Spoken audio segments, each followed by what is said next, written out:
지난주에 노예 목사님들이 이제 기독교 강화에 있는 기독교 유적지 탐방이 있어가지고 임원들 몇 명하고 같이 그곳에 이제 미리 답사를 갔어요.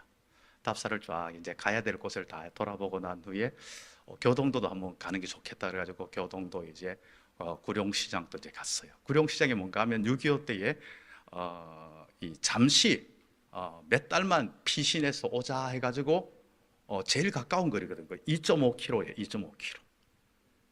잠깐 한 몇 달만 있다가 오자 했는데 몇 달이 아니라 70년이 지나버린 거예요. 그리고 그곳에다가 북한 사람들이 시장을 이렇게 세워놨는데 그 시장이 굉장히 유명한 시장이 되어버렸어요. 관광지가 되어버렸어요. 그럼 그 목사님 중에 한 분이 여기에 유명한 그 한방 찻집이 있다는 거예요. 여긴데 그러니까 목사님 거기가 아니고 거기는 신식이고 진짜 구식 진짜 맛있는데 있다. 그래요? 갔더니 막 학구방 같은 데 막 들어갔더니 뭐가 막 걸려있고 누가 왔다 갔다 하니까 막 쫙 있더라고. 그래서 그걸 앉아가지고 이제 차를 이렇게 그 한방 차를 이제 마시고 있었어요. 마시고 있더니 그 주인 아주머니가 차를 떡 주다가 고향이 어디예요? 왜요? 딱 보니 그 고향이 경상도 같은데. 저 표준말 쓰는데요? 제 표가 나요? 표가 당장 나지 이러더라고요. 아무리 표준말 쓰려고 해도 억양이 다른데 이러는 거예요. 그래요? 그래가지고 말이 이제 붙여졌어요. 말이 붙여져가지고 이러저러 뭐 이야기하다가 목사의 관심은 그렇잖아요. 영혼이잖아요. 영혼권이잖아요. 그래가지고 근데요, 혹시 교회 다니세요? 그랬더니 갑자기 얼굴이 확 어두워지면서 엄마야, 교회 이야기 나는 왜 눈물이 나냐? 막 그러는 거예요. 야, 이 뭐가 있다 싶어가지고 왜 교회 이야기하는 왜 눈물이 나요? 교회 무슨 사연이 있어요? 내가 그랬어요. 그랬더니 사연이 있죠. 연평도 포격 사건 알잖아요. 그러더라고요. 연평도 포격 사건 여기가 뭔 상관이에요? 그랬더니 여기가 북한하고 제일 가까운 데이잖아요. 연평도 포격 사건이 났을 때에 이제 그 영향이 교동도에 사는 자기에게 영향이 너무 미쳐가지고 잠을 못 자겠더라는 거예요. 불안해서 두려웠어요.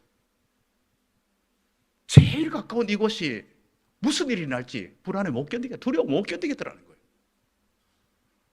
자다가 보면 어느 날 갑자기 인민군들이 자기 집안에 확 들어와 있는 것을 꿈속에서 발견하고 화들짝 놀라가지고 깨면 꿈이고, 밖에 나가면 막 포탄이 날아올 것 같고, 사실 굉장히 눈에 앞에 바로 보여요. 2.5km예요.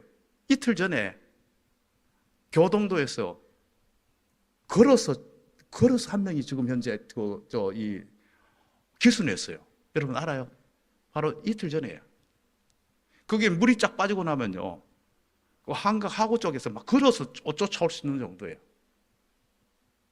그러니까 얼마나 무섭겠어요. 그래서 막 어떤 순간 막 숨이 막 막히니까 막 견디지를 못해가지고 막 두려워서 막 못 견뎌 그래가지고 119로 막 수도 없이 막 그냥 119로 막 실려가고 이런 일들이 계속 이게 사는 게 아니었대. 너무너무 두려움과 불안 속에 막 견딜 수가 없었대요. 그렇게 이제 살다가 뭐 결론은 교회 나가면서 문제 해결됐어요. 정상적인 생활을 하게 된 거예요. 그런데 그렇잖아요. 화장실 들어갈 때 마음 나갈 때 마음 다르잖아요. 목사 교회 나가가지고 뭐 해결되고 나니까 이제 괜찮은 것 같은데 일은 바빠요. 관광지잖아요. 여기가요. 손님 한 명이라도 더 받아야 돼요. 그러면 교회를 발길을 끊기 시작한 거예요. 끊기 시작하면서 내가 교회 이야기를 하니까 이제 갑자기 옛날 생각이 다시 돌아가면서 내가 옛날에 그 모습 때문에 어떻게 되나 이런 마음이 들었다는 거예요. 그래가지고 다시 교회 나갔어요. 저를 오늘 이 자리에 오게 된 것도 아마 우리 사장님 때문에 원래 이 자리에 오게 된 거. 사실은 제가 알고 있는 딴 집이에요. 그 집에 가서 쌍화차 먹으려고 그랬는데 이쪽으로 그거보다 여기 좀 유명한데 그래가지고 왔거든요. 하나님의 계획과 인도하심이 있는 것 같습니다. 다시 나오세요. 다시 신앙생활 하세요. 이제 그렇게 이제 건면하고 돌아왔습니다. 사실 우리는 굉장히 불안과 두려움 속에 살아가요. 미국 세계 최강대국은 그런 불안하고 두렵지 않아요? 천만의 말씀이에요. 우리는 9.12 테러를 알잖아요. 미국의 심장부에 최고로 잘 지어지고 엘리트들이 있는 그 건물이 그냥 한순간에 무너져 버렸잖아요. 3,000명의 사람이 죽음을 당했잖아요. 희생을 당했잖아요. 그러면 막 그냥 고립되어 있고 막 그냥 다 자신들을 지키고 있는 어느 곳도 안전한 곳이 없어요. 얼마 전에 하마스의 최고 지도자 하니예가 이란의 대통령 취임식에 참석했고 국가에서 이란 정부에서 제공해주는 안전가옥에 들어가 있었는데 그곳에 미사일이 날라와가지고 완전히 사람을 완전히 그냥 그 자리에서 사람을 완전히 형체도 못 알아볼 정도로 그냥 그대로 그냥 어느 것도 안전한 곳이 하나도 없어요. 그러다 보니까 사람들은 자꾸만 자기가 뭔가 더 큰 힘을 의지하려고 애를 써요. 힘이 약한 사람들은 힘이 강한 사람을, 힘이 약한 나라들은 힘이 강한 나라들을 자꾸 뭔가 의지하려고 해요. 다 소용없어요. 우리 그러잖아요. 보면요, 북한이 중국하고 그러다가 또 러시아하고 이러다가 여러분 다 소용없는 일이에요. 다 자신들의 이익 따라가 다 움직입니다. 사람이건 국가건 다 움직입니다. 그들은 정말 우리를 지켜주지 못합니다. 어느 나라도 지켜주지 못합니다. 어느 사람도 우리를 책임지지를 못해요. 오늘 본문을 보면요, 이 세상에 온갖 재난에 대해서 이야기하고 있어요. 이제 이 재난에 대해서 이야기하고 있는 거, 사냥꾼의 올무, 전염병, 그 다음에 낮에 날라오는 화살, 그 다음에 정말 백주에 그 모든 오는 이 모든 환란들, 이 모든 것들을 다 지적하고 있어요. 이것은요, 우리의 힘으로는요, 안전하게 지켜낼 수가 없는 것은, 낼 수 있는 건 아무것도 없습니다. 그렇다면 우리가 어떻게 해야 됩니까? 늘 불안하고 두려운 가운데 떨고 살아야 됩니까? 세상 사람들 그래 살아요. 그래 살아요. 늘 불안해요. 늘 두려워해요. 그러다니까 불안하고 두려워하다 보니까 자꾸만 뭔가 엉뚱한 걸 의지해요. 그것이 미신, 우상, 물질, 권력, 세상의 헛된 것을 자꾸 의지해요. 그럼 의지하면 그 사람은 뭔가 마음이 아무리 해도 안 돼요. 아무리 해도 그건 해결될 수가 없어요. 그런데 우리는 얼마나 감사합니까? 본문 2절에서 뭐라고 우리에게 말씀하고, 나는 여호와를 향하여 말하기를 그는 나의 피난처시다, 나의 요새다, 내가 의뢰하는 하나님이라. 우리가 이 하나님을 의지하고 있다는 거, 하나님을 의뢰하고 있다는 거, 하나님이 내 피난처가 된다는 거, 이것보다 더 확실하고 안전한 것은 없습니다. 여러분, 우리가 예수 믿는 사람들도 사고 당해 죽던데요. 죽어도 괜찮아요. 왜요? 죽어도 우리는 보장되어 있어요. 죽어도 보장되고 살아도 보장되고 이 땅에서도 함께 하시고 이 땅 이후에도 모든 것들이 다 보장돼. 우리만큼 확실하고 우리만큼 완전한 사람이 누가 있어요? 없어요. 우리는 모든 것들을 다 가지고 있는 사람들. 하나님을 의뢰한다. 하나님 앞에 기댄다는 거예요. 하나님 앞에 기댄다. 하나님 앞에 다 내어 맡긴다는 거예요. 그분은 누구십니까? 나의 능력입니다. 그분은 누구십니까? 나의 피난처십니다. 그분에게 우리가 모든 걸 내어 맡긴다는 겁니다. 그런데요, 이런 하나님을 사람들이 다 의지할 것 같은데 그렇지 않다는 거예요. 이 세상에는요, 하나님을 의지하는 사람과 사람을 의지하는 사람은 나눠져요. 다시 말하면요, 하나님을 의지하는 것과 세상의 것들을 의지하는 사람으로 나눠진다는 겁니다. 그러면 이게 명확하게 교회 다니고 예수 믿는 사람들은 다 하나님을 의지하는 것으로 가면 좋겠는데 안타깝게도 그렇지 못하다는 게 문제예요. 내가 겉으로는 하나님을 의지한다고 해요. 예배도 잘 드리고, 성경도 보고, 겉으로는 신앙생활 하는데 문제가 없어요. 그런데 속을 들여다보면 실제로는 하나님을 의지하지 않아요. 세상에 눈에 보이는 사람을 의지하고, 눈에 보이는 어떠한 세상의 것을 의지해요. 그러면 어떻게 됩니까? 내가 예수 믿는다 하지만은요, 여전히 세상 사람들이 두려워할 때 똑같이 두려워하고, 불안해할 때 똑같이 불안해하고, 내가 예수 믿는 진짜의 특권을 못 누리는 안타까운 모습을 살아간다는 겁니다. 내가 그것을 믿는데도 불구하고 나는 믿는 이 특권을 못 누리고 살아간다는 겁니다. 내가 정말 하나님을 제대로 의지할 때에 그 속에서 하나님이 주시는 것을 내가 마음껏 누리면서 살아가는 이 삶이 되어지게 된다는 것을 우리에게 말씀해 주고 있습니다. 하나님을 온전히 의지하는 사람들은요, 모든 일들을 하나님께 다 맡겨요.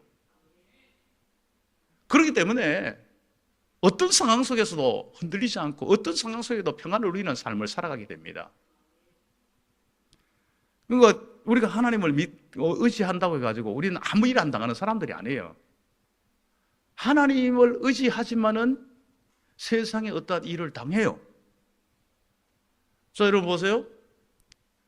다니엘이 세운 그 사드락 메삭 아벳느고 뜻을 정해가지고 하나님을 의지하는 사람으로 하나님의 뜻대로 살고자 결단한 사람들이에요.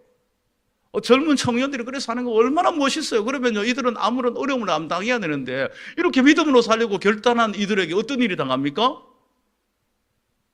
느부갓네살이 금신상 세워놓고 거기에 절하라는 거예요. 하나님 섬기는 것이 아니라 건신상을, 우상을 섬기고 절하라는 거예요. 이런 어려움들이 있어요. 이때 어떻게 됩니까? 이런 상황에 처해졌을 때에 하나님만 의뢰하는 사람들은요, 그 뜻을 끝까지 하나님을 의뢰하는 것으로 굽히지 않고 건드리지 않아야 돼요. 일반적일 때는요, 우리는 하나님 의뢰하는 것 같이 되어져요.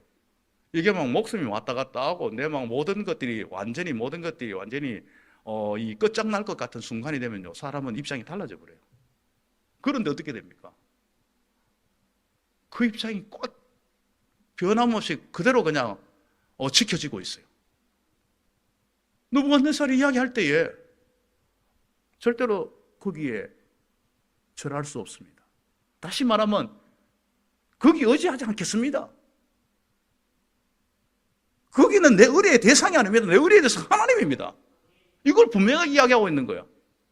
그래? 너 지금 죽는다? 불못불에 집어 던지더라도 하나님이, 우리가 의뢰하는 하나님이 우리를 지키시고 보호할 줄을 믿습니다.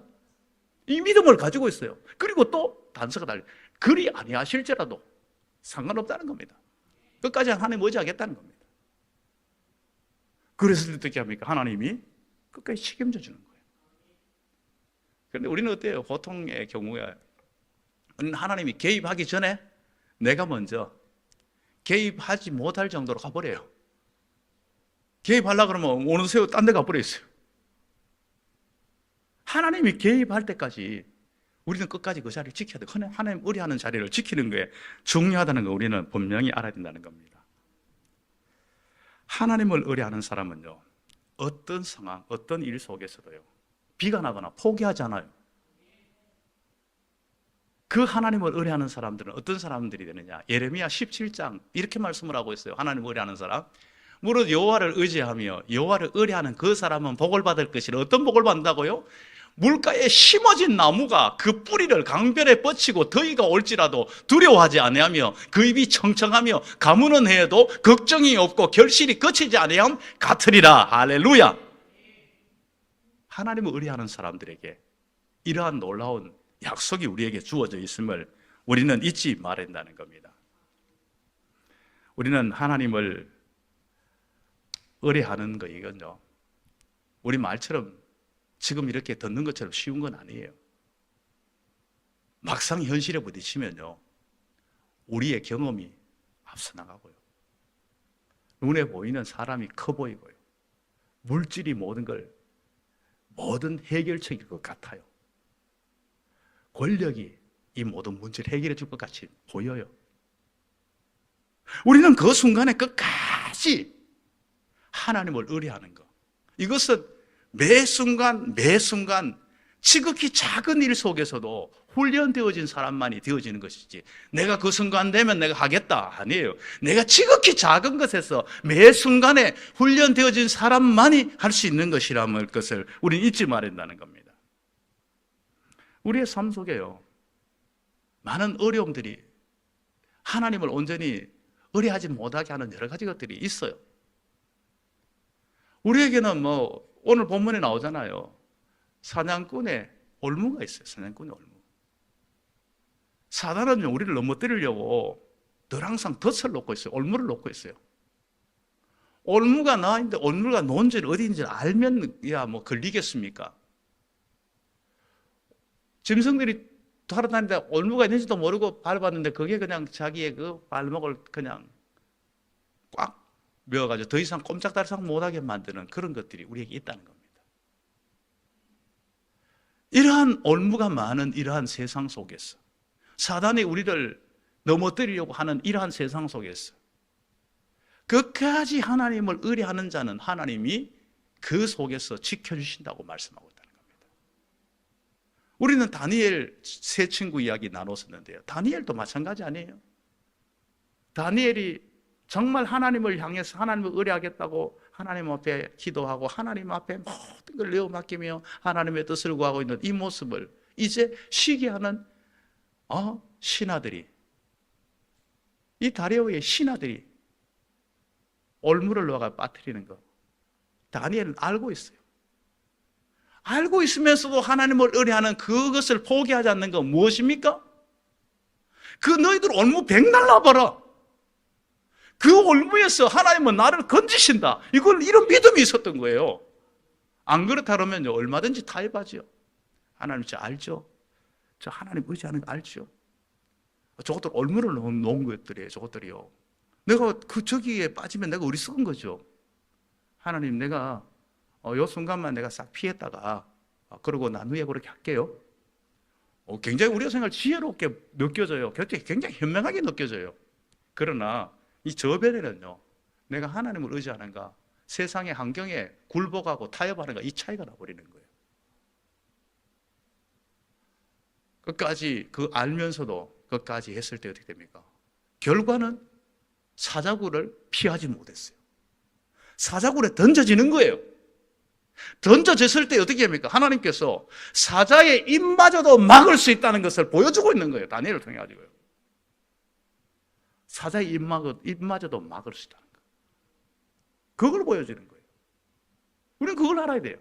하나님, 저거는 아니죠. 저거는 있을 수 없는 일이에요. 저 상황에서는 아닌 것 같아요. 무모한 거예요. 그거 자체까지도 맡길 수 있어야 된다는 겁니다. 극한 전염병. 우리 앞에는 얼마나 많은 그러한 것들이 있습니까? 지금 이 시대는 우리는 엄청난 코로나를 지금 경험하고 지금도 코로나가 끝난 게 아니잖아요. 그리고 우리 앞에는 패스트라든가 콜레라라든가 인류의 어마어마한 그 전염병 속에서 수많은 사람이 희생되어졌잖아요. 꼭 전염병이 아니라 할지라도 얼마나 수많은 병들이 있습니까? 그 병에서 자유로운 사람 누가 있을까? 없어요. 어저께 아침마당에 자꾸 아침마당 이야기하니까 저 목사님 TV나 보나고 앉아있는, 저 TV 별로 안 봐요. 밥 먹을 때 그냥 잠깐 보는 거예요. 근데 그게 아침마당이고 그게 그 인간극장이에요. 아침마당에 보니까 목요 특강을 하는데 보니까요, 의사들이 3명이 나왔는데 의사들이 하나같이 다 자기는 심각한 질병에 노출됐었다고. 정형외과 의사가 자기가 걷지도 못하고 꼼짝달싹도 못하고 허리가 아파서 지금도 허리 아파 못 견디고 정형외과 의사인데 신경외과 의사가 자기가 그 부분에 치명적인 것을 입었고, 산부인과 의사인데 자기가 뭐 심각한 이 뭡니까 여기 그 뭐죠 이거 뭐 콩팥 신장암에 막 걸려가지고 거의 죽을 고비를 넘기고 뭐 이런 이야기를 하는 거예요. 그리고 지금도 아직도 이제 치료 중이라고 막 이야기를 하는 거예요. 그걸 보면서 이야, 뭐 저 유명한 의사들도 질병을 달고 사는구나. TV 나올 정도 되면 유명하잖아요. 완전 명의들이잖아요. 질병을 달고 사는구나. 어느 누구도 질병에서 자유로울 사람이 아무도 없구나. 그걸 보여주고 있는 거예요. 그러면 우리는 그 질병 때문에 막 불안해하고 막 두려워하고 내가 병에 걸리면 어떻게 하나 막 건강염려증으로 몰려가야 됩니까? 아니에요. 하나님이 그 모든 것 지켜주신다 믿어야 돼요. 어떤 상황 속에서 하나님이 나를 책임지신다는 거 믿어야 돼요. 그럼 믿고 그냥 하나님 앞에 다 내어 맡기고 우리는 편안의 자유를 누리는 거, 평안을 누리는 게 우리 할 일입니다. 하나님을 의뢰하는 자는요, 그 어떤 상황 속에서도 평강을 누립니다. 흔들리지 않습니다. 누가 하나님을 의뢰하는 사람입니까? 바로 이 하나님의 약속을 믿는 사람들이에요. 하나님의 약속을 믿는 자들이 하나님을 의뢰하는 사람들이지, 하나님을 의뢰하는 것은 막연하지가 않아요. 구체적으로 하나님이 오늘 여러분 말씀을 나누잖아요. 이 말씀을 나누면 먼 나라 이야기가 되면 안 돼요. 다른 사람의 이야기가 되면 안 돼요. 나의 이야기가 되어야 됩니다. 아, 맞아. 저렇게 하나님 의뢰하면 돼. 저렇게 믿고 살아가면 돼. 이게 내 이야기가 되어야 돼요. 이걸 신실하게 내가 믿어야 돼요. 이게 바로 하나님을 의뢰하는 사람들이에요. 그 이야기는 그 이야기고 성경에 나오는 이야기인가 보다, 그건 딴 사람이 경험했는가 보다, 그게 아니라 성경의 이야기고 나의 이야기고 다른 사람이 경험한 하나님, 나의 하나님이에요. 우리 이걸 믿어요. 다니엘의 하나님이 나의 하나님이에요. 이걸 믿어야 됩니다. 이걸 확실하게 믿어야 됩니다. 하나님의 약속을 믿지 않고는요, 하나님을 의뢰할 수가 없어요. 아브라함이요, 하나님의 약속을 믿었어요. 자기의 몸을 보면요, 자기의 몸을 통해 가지고 나온다는 걸 믿을 수가 없어요. 그러나 하나님의 약속을 믿었어요. 이삭을 모리아산에서 드릴 때에 지금 뭐 제스처만 취한 게 아니에요. 정말 그냥 내리꽂을 그냥 그 기세를 가지고 있어서 하나님께서 그래서 얼마나 다급, 아브라함아, 아브라함아, 멈춰라! 막 그러는 거예요. 막 너무 다급해가지고. 왜 그랬습니까? 뭐 이 아들은 안기하니까 천만의 말씀이에요. 100세에 낳은 아들이에요. 뭘 믿었습니까? 생명은 하나님 손에 달려있고 도저히 올 수 없었던 생명이 하나님이 오도록 했고 그 생명 하나님이 책임진다는 거 다시 살릴 줄도 믿었는 거예요. 그 속에서 모든 게 나오는 거예요. 하나님을 믿은 거예요. 약속을 믿은 거예요. 하나님을 의뢰한다는 것은요, 하나님을 향해서 언제나 변함없는 진실된 마음을 가지셔야 돼요. 이런 상황에서는 믿지만 저런 상황에서 못 믿고 언제나 똑같아야 돼요. 언제나 한결같아야 돼요. 우리가 이러한 끝까지 하나님을 의뢰하는 이 모습, 언제나 정말 일관성 있게 그 믿음으로 나아가는 이것이 하나님을 의뢰하는 모습입니다. 그럼 하나님을 의뢰하는 방법은 어떤 방법으로 우리가 나와야 될까요? 하나님을 의뢰하는 방법이 바로 예배입니다. 이런 예배입니다. 예배를 통하여서 하나님을 의뢰하는 것을 우리는 누리게 됩니다. 예배를 통하여서 하나님의 말씀을 들으면서 내가 하나님을 의뢰하는 것을, 내가 기도하면서 하나님을 의뢰하는 것을, 이 모든 걸 하는 거예요. 이 예배를 통하여서요, 예배 속에서 말씀을 들으면서 하나님을 의지하는 법을 배우는 거예요. 우리가 그 속에서 지혜를 얻는 거예요. 그 속에서 능력을 얻는 거예요. 그 속에서 위로를 얻는 거예요. 그리고 그 속에서 우리가 지혜와 하나님의 방법을 얻은 것을 가지고 우리는 하나님 앞에 기도하는 거예요. 하나님, 나는 그런 하나님을 믿습니다. 그 하나님 앞에 모든 걸 내어 맡깁니다. 하나님께서 내 속에서 역사해 주시고 이 말씀이 나의 속에서 역사하는 능력의 말씀으로, 권세의 말씀으로 내 속에서 이루어 주시옵소서. 기도하며 맡기는 거예요. 이것을 통하여 하나님을 온전히 의뢰하게 된다는 것을 우리에게 분명하게 말씀을 해주고 있습니다. 그래서 시편 4편 5절에서 의의 제사를 드리고 여호와를 의지할지어다, 하나님 앞에 예배드리면서 의지하라고 말씀을 하고 있다는 것을 우리에게 분명하게 말씀을 해주고 있다는 것입니다.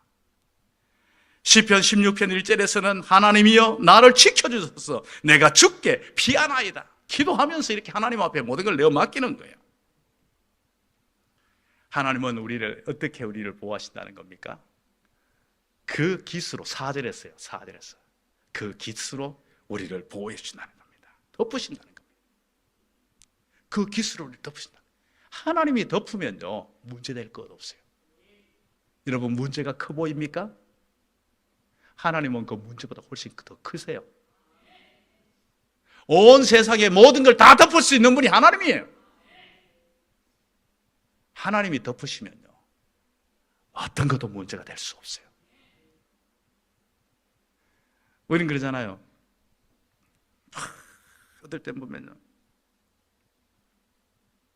항공기를 타고 올 때 막 구름이 막 끼어 있고 막 그냥 우중충한 가운데 있는데, 그런데 이게 막 올라가면서 구름을 확 뚫고 올라가는 순간에 밑에 세상하고 완전 딴판의 세상이 펼쳐지는 거예요. 막 우중충하고 막 여러 가지 그랬던 이 모든 것들이 다 없애버리는 거예요. 완전히 막 찬란한 눈부신 태양과 함께 이 모든 것들이 막 펼쳐지는 거예요.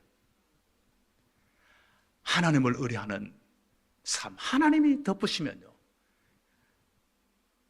세상과 나는 간고도 없고 구속한 주만 보이는 그러한 역사가 나타나게 된다는 것을 우리에게 분명하게 말씀을 해주고 있다는 겁니다. 우리는 그 하나님을 의뢰하게 될 때에 문제 많은 세상, 여러 가지 어려움과 시련 많은 이 세상에 살아가지만은, 그러나 하나님을 의뢰하는 것, 그 모든 문제를 덮으시고 문제와 상관없는 그 문제 속에서도 그 모든 것들을 넉넉히 이기고 평안을 누리는 이 삶을 우리가 살아가게 된다는 것을 우리에게 말씀해 주고 있다는 겁니다. 이렇게 하나님을 의뢰한 사람들에게는요 마음의 즐거움이 있어요. 여러분에게 마음의 즐거움이 사라졌습니까? 곰곰이 생각해 보세요. 내가 하나님을 좀 덜 의뢰하고 있구나. 하나님을 전적으로 의뢰하면 마음의 즐거움입니다. 그래서 시편 33편 21절에서 이렇게 말씀을 하고 있어요. 우리의 마음이 그를 즐거워하며 우리가 그의 성호를 의지하였기 때문이로다. 우리 마음이 그를 즐거워, 우리가 그의 성호를 의지하였기 때문에 복을 받게 돼요. 진정한 복된 삶은요 하나님을 의지하는 자가, 하나님을 의뢰하는 사람이 진정한 복된 삶입니다. 우리 앞서 봤지만은 예레미야 17장 7절에서 무릇 여호와를 의지하며 여호와를 의뢰하는 사람은 복을 받을 것이다. 복을 받을.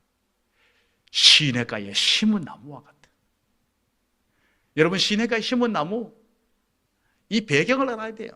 여기 지금 시냇가는요 오아시스입니다. 현실은 어떤 현실입니까? 사막이에요.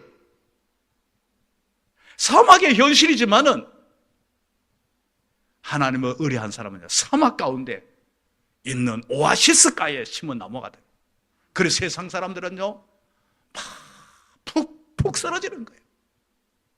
사막 한가운데를 막 가다가 막 지쳐가지고 막 목이 말라서 그 더위에 막 견딜 수가 없어가지고 푹푹 쓰러지고 있어요. 이 세상은 막 그런 세상이에요. 이런 쓰러지는 세상 속에서 하나님을 의뢰하는 사람은요 오아시스가에 다 앉아가지고 그것과 완전 딴판의 세상을 사는 거예요. 이게 하나님을 의뢰하는 사람들의 모습이에요. 그러한 사람들은요 견고합니다. 시편 125편 1절 말씀에서 여호와를 의지하는 자는 시온산이 흔들리지 아니함 같이 영원히 있도다. 견고하게 흔들리지가 않아요. 세상의 풍파에 이리 흔들리고 저리 흔들리고 그런 삶이 아니라는 것을 말씀해 주고 있다는 겁니다. 그리고 분명하게 말씀하는가? 이사야서 26장 3절 우리 같이 한번 읽어볼까요? 주께서 심지가 견고한 자를 평강하고 평강하도록 지키시리니 이는 그가 주를 신뢰함이니이다. 하나님을 신뢰하는 사람들에게 하늘의 평강이 여러분의 마음과 생각을 지배하십니다. 우리 앞날은요, 여러 가지 어려움들이 있을 수 있어요. 현실에 여러 가지 많은 것들이 우리 앞에 여러 가지 어려움이 도사리고 있어요. 그것 때문에 우리가 불안해하고 두려워하고 막 견딜 수 없는 이러한 그 가운데 살아가는 그 모습으로 우리가 살아갈 수도 있고, 이 속에서도 복된 삶, 평강의 삶, 승리의 삶을 살아갈 수 있어요. 이 차이는 어디 있습니까? 내가 전적으로 하나님을 의뢰하느냐, 하나님을 의지하지 않고 세상의 다른 헛된 것을 의지하느냐의 차이가 있다는 겁니다. 하나님을 전적으로 의뢰함으로 말미암아 하나님의 약속하신 은혜와 복을, 평강을 받아 누리며 흔들림 없이 견고하게 승리의 삶을 살아가는 우리 모두가 될 수 있기를 주님의 이름으로 축복합니다.